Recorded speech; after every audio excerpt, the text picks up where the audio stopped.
Hello everyone! Today I want to share a heartwarming story about our beloved Prophet Muhammad, peace be upon him, and his incredible kindness. There was once a young boy named Anas who loved to play with the children in Medina. One day, while walking through the bustling marketplace, he saw the Prophet Muhammad, peace be upon him. The Prophet noticed that Anas was feeling down and approached him gently. He asked, "Why are you upset, my son?" Anas, with a heavy heart, replied, "I miss my mother. I wish I could see her." The Prophet, with a kind smile, said, "Would you like to visit her today?" Anas's eyes lit up and he nodded eagerly. The Prophet then took him by the hand and together they went to see Anas's mother. When Anas saw his mother, he ran to her and hugged her tightly, feeling a rush of gratitude and love. Afterwards, the Prophet turned to Anas and gently reminded him, "Always be kind and respectful to your parents, for they are the keys to paradise."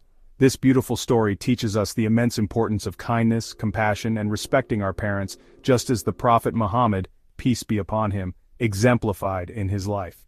So, let's all strive to embody these values in our daily lives. Thank you for watching and remember to spread kindness wherever you go. Peace and blessings be upon you.